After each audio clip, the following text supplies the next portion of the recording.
The X Zone Radio Show is heard on radio broadcast affiliates worldwide, including AM 580 CFRA in Ottawa, Ontario, Canada. WPUL AM 1590 in Daytona Beach, Florida. KOHI AM 1610 in St. Helens, Oregon. KHRO AM 1150 in El Paso, Texas. And for more information on becoming a professional broadcast affiliate of the X Zone Radio Show, visit www.xzbn.net or call toll-free worldwide 1-800-610-7035.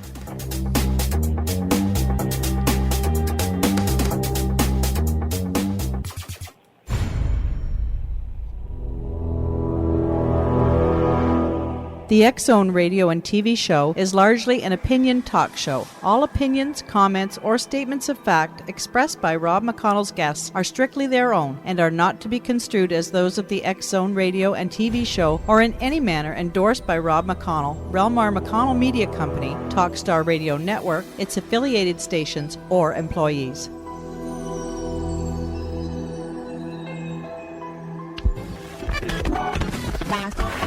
All Hit Radio.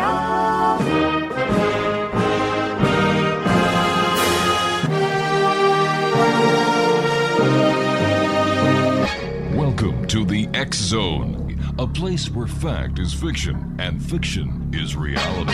Now, here's your host, Rob McConnell.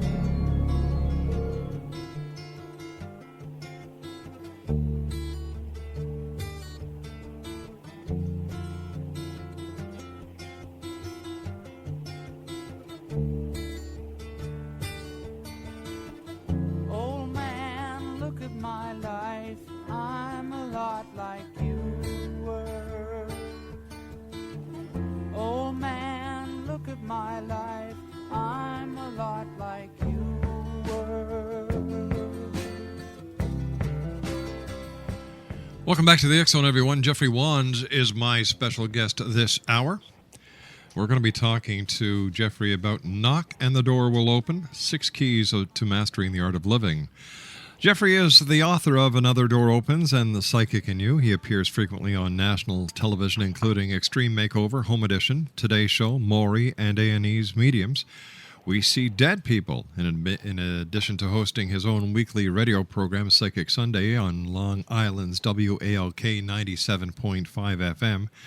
Jeffrey is a popular guest on radio programs across the country, including here on the X Zone. And Jeffrey, always great having you. Tell us a little bit about your new book, Knock and the Door Will Open.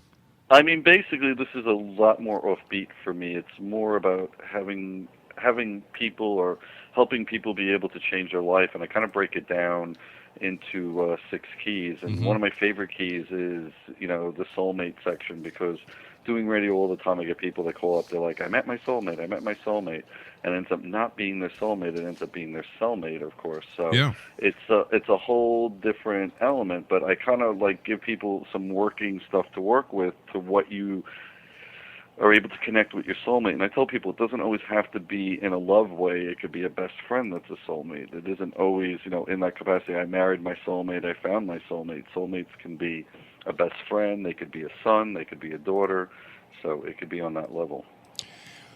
What are some of the... Is that the most frequent question you get asked during your talk show? Constantly. Right now, the big thing is money, and am I going to find my husband?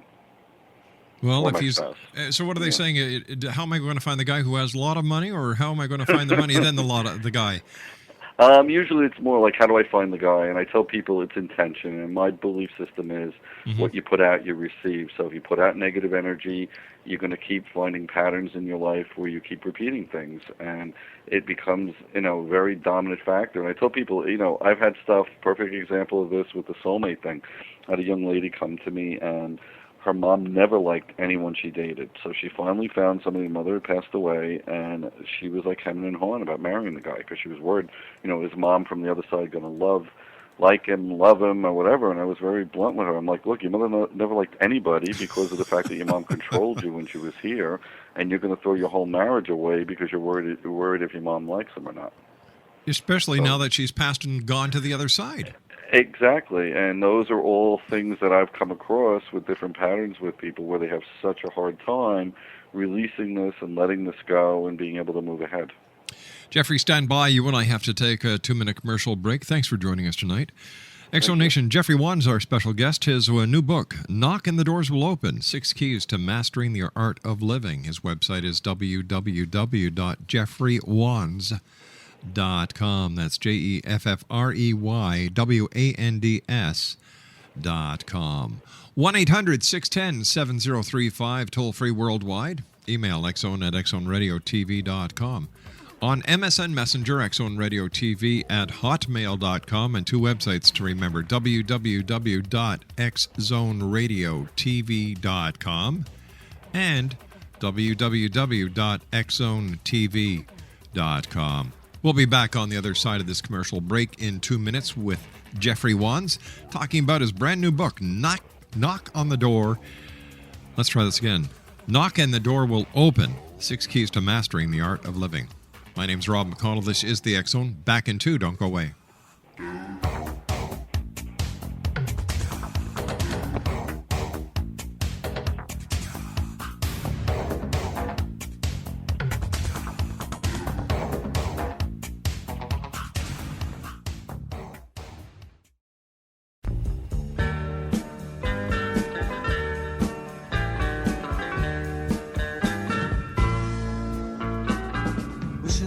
And hoping and thinking and praying, planning and dreaming each night of a charms that won't get you into her arms. So if you're looking to find love, you can share. All you gotta do is hold it. Jeffrey Wands is our special guest. Knock and the Door Will Be Open, 6 Keys to Mastering the Art of Living. Living is his new book. His website is www.jeffreywands.com. Jeffrey, what are the 6 keys to mastering the art of life or living? I mean, I think, I broke it down. I think the first step you got to do is you got to evaluate yourself. That's the first thing. And what I tell people is I kind of look like life is a jigsaw puzzle. It's kind of like making energy work for you. And usually when people evaluate themselves, they're following the same negative patterns. They're following the same disappointments. They're carrying things over and over and over and over. And I kind of take the first key as being able to evaluate yourself so that you understand what it is that's holding you up, what's causing you not to let go, and what's causing you from really getting to where you're supposed to be. Probably the second one, we talked about relationships, Yes. The idea of bringing in your optimum partner, that would be the second key. The third key would be making sure your home is your castle. That's one of my favorites. I'm sure if we looked at your desk and my desk, we'd find a pile of papers and books and everything else, and that's not good. And I tell people it's like you want to make your home a reflection of who you are. Even if you don't have a lot of money and money is an issue, you can make something really be appealing, and that creates energy, and that's, the third key. The fourth key is really about learning to bring prosperity into your life. I have people that I get, and they say, I don't understand why I never have money and things never go my way, and they have this constant negativity. It's like, having a rain cloud over your head, and you're just expecting the worst, and you're attracting the worst, and then the worst becomes an issue, and this is all part of it. So that key is number 4, which would bring more prosperity into your life. I think that the fifth key, which a lot of people get away from, and I'm not necessarily endorsing any particular religion, but I tell people we don't have enough spiritual strength. We don't have enough faith with things that things are going to work themselves out, and that would be the fifth key. And then the sixth key is trying to find a nice, healthy balance in your emotional and your physical life. So to me, those are the 6 major keys of living, which are the things that you should be doing and practicing to get your life to where you want it to be. Let's say that you've got someone who is in a relationship and they're positive. They go out and they schlep their work 5 days of the week. They go to church on Sunday. They're spiritual. They keep their house as best as possible based on financial restraints, that everyone is very well aware of these days. However, the girl or the guy of their dream, the person that they believe is their soulmate, is negative. He can't do nothing right. She can't do nothing right. And there's constant negativity on one side. How does this affect the person who we said should be positive, to have a positive outlook? I think the first thing to do is when you're evaluating yourself and you're getting to the soulmate part next, you would look at this and say, hey, what do I see that's a pattern? Well, my dad was real negative, so who did I marry? I married my dad, okay? So my dad was always half empty with the glass, always expecting the worst. So it's like once you can evaluate it, then you can maybe point it out and make that person make some changes to turn it around, because I tell people it's energy, and if you can constantly put out this negativity, it's like yin and yang, you're going to get that negativeness back. And usually I find it to be when I look at the patterns of a person and I'm sitting with somebody, I'll see right away, well, oh my God, your dad was this person. He never took chances. He never did this. Yeah, he was a union worker. He was a good guy, but he had opportunities to go in his own business. He was always afraid. He was this, he was that. And now look what I created. I created, the same life with a different man. And it's that element of being able to change that, and that would be my approach, which is saying, hey, how can I help this person get out of their own way? And that's where you evaluate it. So you could say, what the first step is maybe I'll, look at this and say, I'll make a goal right now and say, I see myself in this new job. This is the most ideal job that I could ever possibly have. So here I am, I'm working, in the union, but maybe I'll start doing, the side work, and the side work's going to lead me into my own business, and the own business is going to bring me into success. So it's just a whole mindset, which is just helping people, not get in their own way. Jeffrey, people are very poor at evaluating themselves. How do you get a person how do you get a person to be totally honest? Well, I think I put a little bit of a work thing in the book, which is just basically saying, if you catch yourself constantly doing the same thing, I think that's where you got to be honest. Like, you sit down and say, well, what am I happy, doing what I do? For me personally, I love what I do. I mean, I have my moments where, you want to smack people in the head and say, hey, you didn't hear what I'm saying to you. Mom's saying that she's okay, and Mom's moved on, and you need to stop feeling guilty about the fact that you wouldn't let Mom go. So, I mean, these are all parts. But you go through your list. It's like you look at what's around you. I tell people, you attract what's in your world. So if you're dissatisfied with your world, then that's because you're bringing, the wrong people in your life, and that's what you got to change. So these are all parts of it. So, I mean, the easiest way is to make a list. I have it in the book. Sit down and make a basic list and say, you know what? I love my wife. I have great kids. I have great people around me, but I don't necessarily like the friends. I don't necessarily like the people that I hang out with. So you could change that. It's all a mindset. How does one bring more prosperity into their life? I think, I have always told people to follow a path, which is basically you set goals and you set structure and you set things up and you keep working it until it falls into place. And probably the most famous example of that is a very, very famous singer, and she was like up against the wall. She hit everything humanly possible that would stop her from being successful. Well, now 10 platinum records later, she's super successful all over the map and all over the world. So the point was that she never lost her focus of what her dream was. Granted, you have to be honest when you evaluate yourself and say, if you're on American Idol and you can't sing and you've gotten thrown off American Idol, that should tell you something that, that's not a viable career. How long do you keep on trying? Like, when do you know it's time to get off of that train because the train's going to the wrong station for you?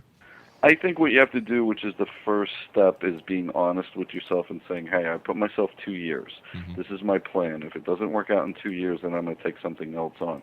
And usually I find it is if you're honest when you're evaluating and you're honest about your goal, ultimately you do get to a place. You may not be, the next Bill Gates.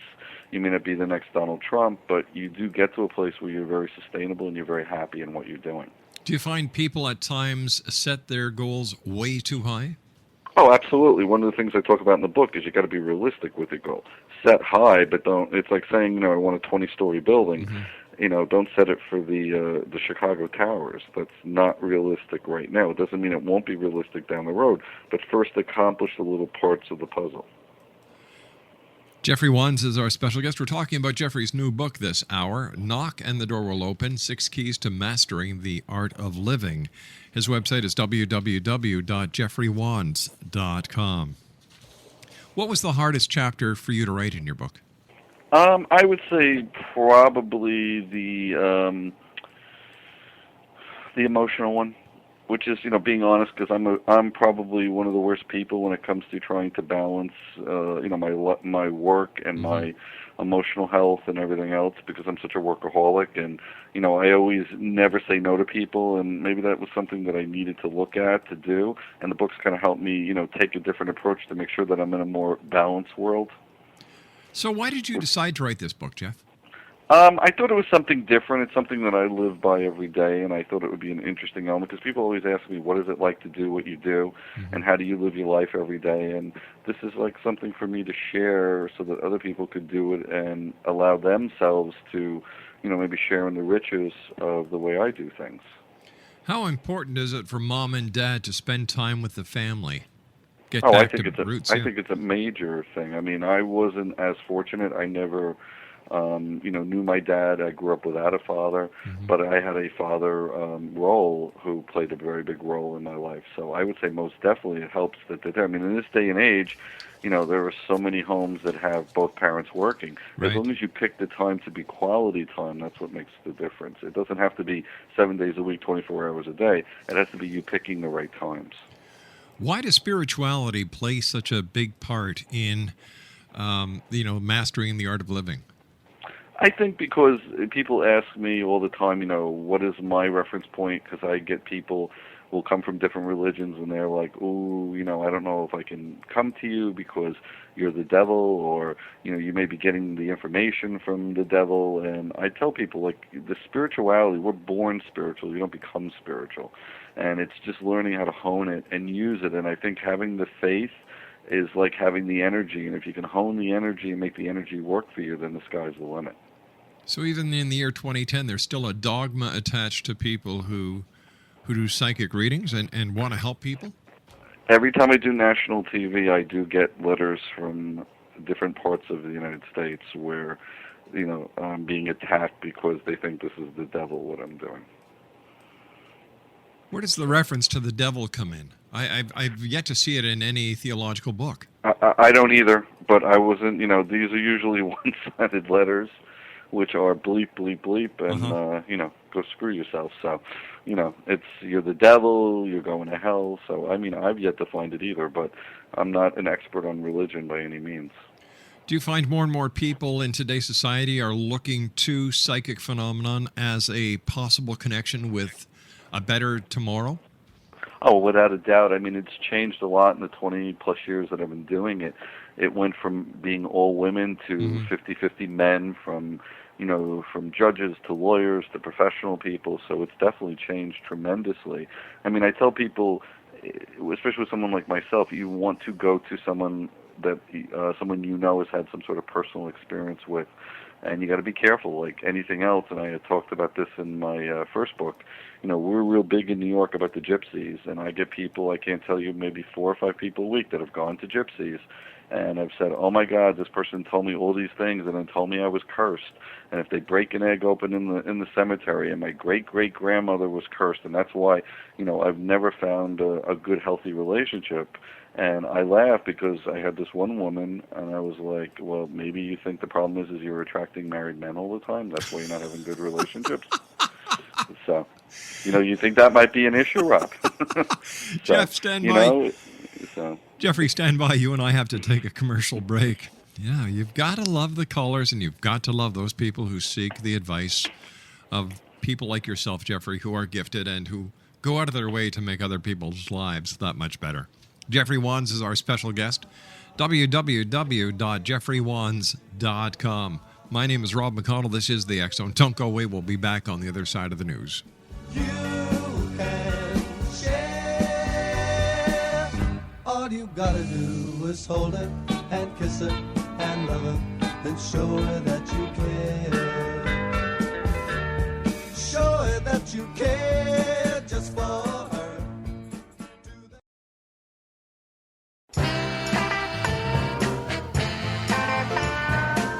You're listening to the X-Zone Radio Show, live and around the world on the Talkstar Radio Network, X-Zone Broadcast Network, UK High Definition Radio, Euro High Definition Radio, and Star Cable. Our toll-free telephone number worldwide is 1-800-610-7035. Our email address, xzone@xzoneradiotv.com. On MSN Messenger, X-Zone Radio TV at hotmail.com, And our website, www.xzoneradiotv.com.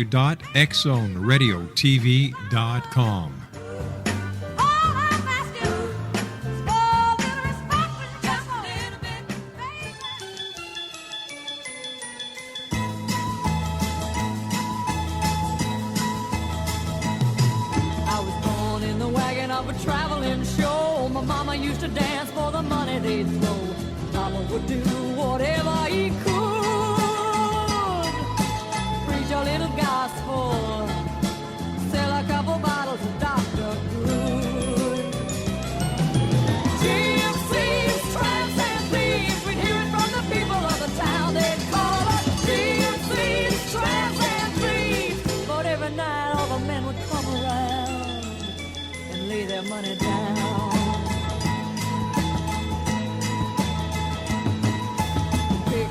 Jeffrey Wands is our special guest this hour, Exonation, www.jeffreywands.com. Jeffrey has a new book that has come out entitled Knock and the Door Will Open, 6 Keys to Mastering the Art of Living. Once again, his website, www.jeffreywands.com. Jeffrey, before we went to the news break, we were talking about the gypsy fortune tellers. Now, what do they have that draws people to them in giving them $60,000, $70,000 in cash or jewelry? And you know, I've even heard of a case in the Niagara region where the show used to be done from CKTB, where this lady actually got built of cash, cars, furniture, and land. I'm not surprised. You know what? I think they do have some ability, but I think what happens is that they kind of exploit the vulnerable, and they're able to kind of hit on things. Mm-hmm. And I think what happens is usually they kind of stake them out, they smell them out. I had one in New York, I'll never forget this. Lovely little Italian woman, must have been in her early 60s. Daughter was never married. I remember doing house parties for her probably 25 years ago. And her calling me one day all crying because this woman, you know, she ran into on the street. This woman told her, your daughter will never be happy unless you do this, this, and this, and then $40,000 later. And she basically arranged for the daughter to meet somebody at the subway. You know, like anything that could make herself look good, she did. So it's just amazing. That is... I mean, I think some of them really do have ability. I just think that they take it to a whole nother level because they are gypsies and thieves. There sure are. You know, what is it with the gypsy curse? You know, we've heard about it throughout the time. They're great actors. They should be on stage. The next one leaving town, most of them, in handcuffs. But that's another show for another time. Why would a person go to a gypsy? In fact, why do people find themselves going to psychics? Well, I think with us, like my work is more about closure because Mm-hmm. I get a lot of people that have lost kids, or I get a lot of people with suicides and they're having a really, really hard time accepting the fact of why that person picked that time to go.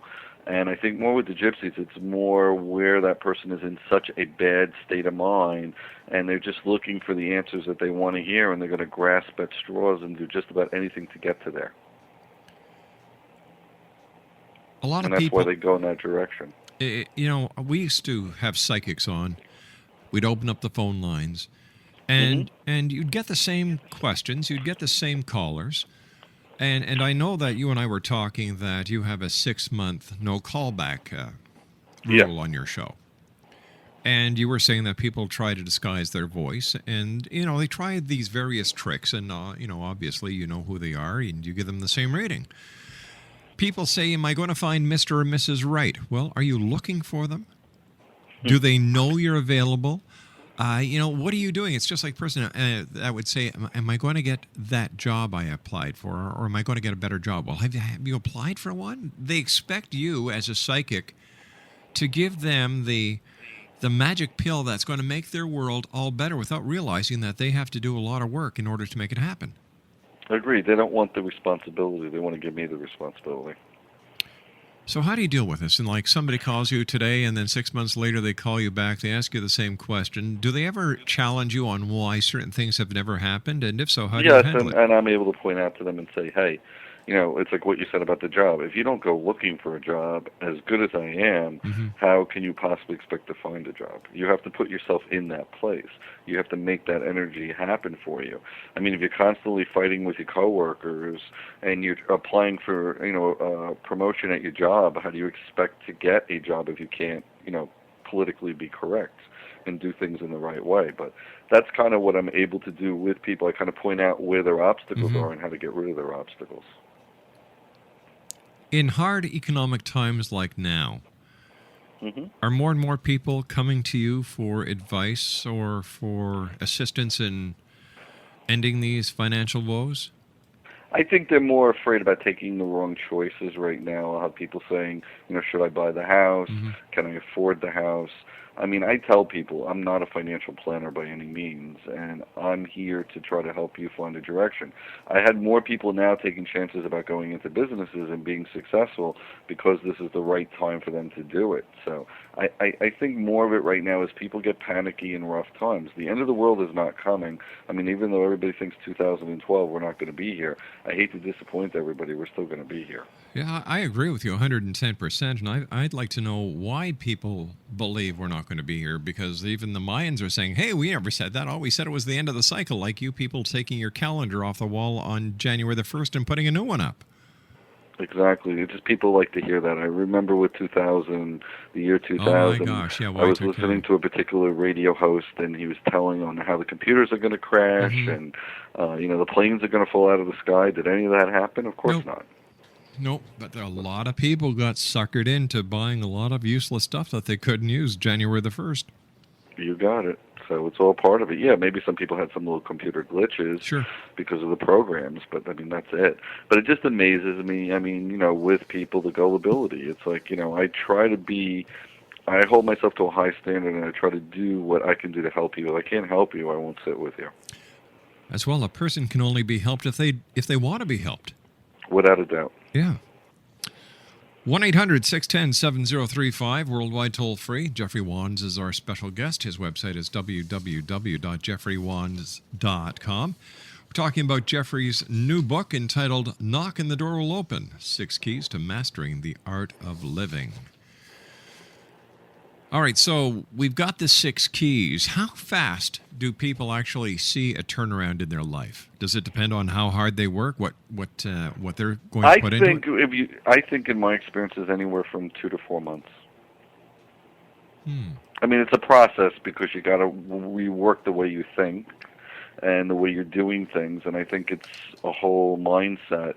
But I think if you just take the time to appreciate the little things and you work with those things, I've seen people turn their lives around tremendously. I'm not like trying to be a Svengali by any means. What I'm trying to do is just to offer some comfort in a difficult time to help people find their way and not be afraid of that. Let me ask you this, Jeff.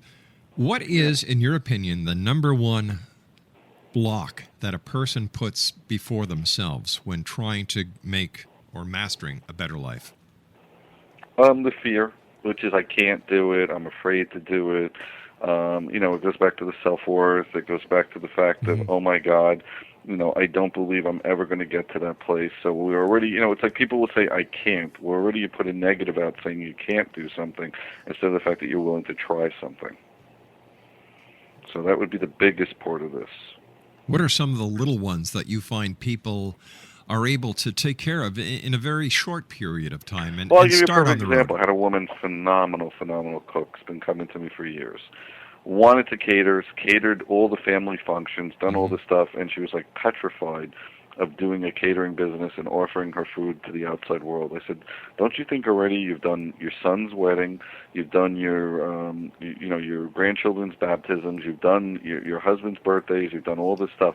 Don't you think right now the world is ready for you because you had friends and family and strangers and everybody else at these parties, and not anyone had any complaints about how wonderful and fantastic your food is. Mm-hmm. So sure enough, she did that. She started a baking line. She's got a cupcake store, and the rest is history. So it's like, Wow. It's just so simple sometimes, but just that people don't want to see that. Jeffrey, there's a lot of television shows these days that incorporate psychics with ghost hunting as a professional and very well-respected psychic medium.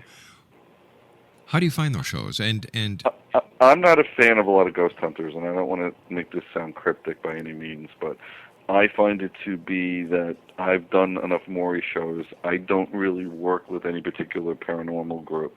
We've done stuff where they'll take me to a haunted house, or they'll take me somewhere where somebody's having issues. I find it to be, and this is probably a generality, it's probably not fair to say this because I haven't worked with every ghost hunting group. I haven't worked with TAPS, so I can't say from that standpoint, but I find it to be a lot of times they try very hard to just basically get something that they want you to buy that's real. And I mean, to me, I've been to enough haunted places, I've been to enough things to know, what's real and what's not. what's been your scariest moment? Let me think. Maury had sent me to a house one time that had a person that had killed themselves in the house, and I had something fly off the shelf and almost hit me in the head. So I would say that was pretty scary. So would you say that there definitely is a demonic side of life, negative spirits? I would have to say to you there has to be, because there are negative people in the world. If that was the case, we'd have no murders, we'd have no rapes, we'd have no killings, we'd have nothing. So there has to be a negative force that's in the world, just like there's a negative force in the spirit world. Then we'd have to change it from the United States of America to Utopia States of America. Exactly, and it would make no sense. So I laugh with people because I'll get people that sit in front of me and say, I don't want to hear anything negative, I want to hear anything positive. So, I mean, come on. Life is not all positive. What was it like working with Maury? You know what? It was a lot. Maury's a great guy. Maury's a skeptic. I have to say Maury's very respectable in the sense that he treats me in a very good way. I mean, he hasn't come out with us. I'm working more with the producers. We've been all over the place. We went to the Eastern Penitentiary. That was an interesting experience. I've heard stuff. I've seen stuff. We actually even did an episode on their old studios. They moved their studios from the Pennsylvania Hotel, which is an old hotel in New York, to Stanford, which is the Stanford Theater now, which I have not really had time to really spend the night there, which I would like to, because it goes all the way back into the turn of the century, and there's a lot of activity there. But the Pennsylvania Hotel, I was actually able to pick up on somebody who actually jumped off during the Depression, and during the stock market crash, and lost all his money, and he came up during a little bit of a seance thing that we had done for Maury. So it was kind of cool because he gave me his name, and the producers were able to locate it online, and when he died, and I'd given all the details. How do you feel when you help bring closure to a family? I think it's one of the most wonderful things in the world. Probably the hardest part of my job would be with kids. Yeah. I'm a dad. I have 2 boys. My greatest fear as a dad is losing my kids, just like I would be when I have people that sit before me. I mean, yes, there is human error sometimes. You get people that shouldn't die, that do die, and, you get into that element. But I would say, when somebody comes back to you a year from now or 2 years from now and says, you know what, you really helped me get through a bad time. You brought closure. I'm able to function. I lost my son, and, because of you. And I'm like, I always tell people, it's not so much me, it's the message. It's who comes through. Jeff, And how they're able to help that person. You're a very compassionate person. How do you distance yourself enough so that the work that you do doesn't take its toll on you personally? Well, that was one of the things we talked about the chapter. I mean, my kids will tease me. I will come home. They can tell when I sit with somebody, and they're like, oh, my God, who did you say? You must have seen somebody who just died in a car accident because you told me 4 times to be careful with my driving. So it's hard. I mean, I've been blessed in the sense that I recoup my energy very, very fast and very quick. Now, usually it'll take me maybe a couple of hours to bounce back. When you see someone, let's say, who died in a traffic accident, do you see them as they were before the accident or as they appeared after the accident? Usually I will see them with what went on. We had a situation here in New York where a very prominent doctor surgeon was killed crossing the street by some kid who was racing and proceeded to drag him down the street where he lost limbs and the whole bit, and he actually came through with limbs missing. I think it was more so that his family would understand, because they needed to know it was really him, and I just wasn't saying that it was him. So he gave me details. In other words, he was missing fingers, he was missing toes, because he was dragged like 3,000 feet. What is the message that most spirits, or most of those who are on the other side, want to express to their loved ones when they come back for that glimmer in time? Most of the time it's, we're okay, we got across, please don't worry about us, thank you for letting me go.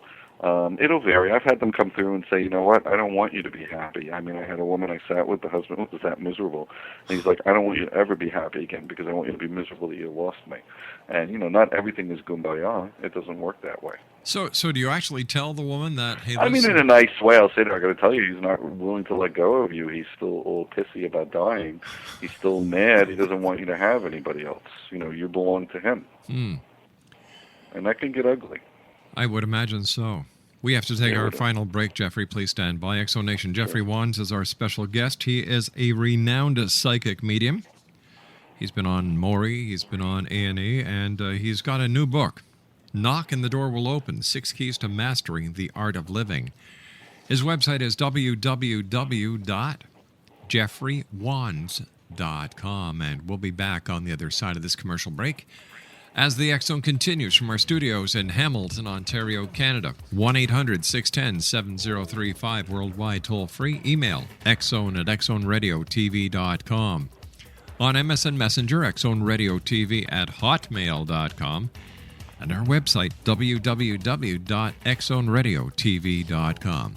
Jeffrey Wands and I will be back on the other side of this break. Don't go away.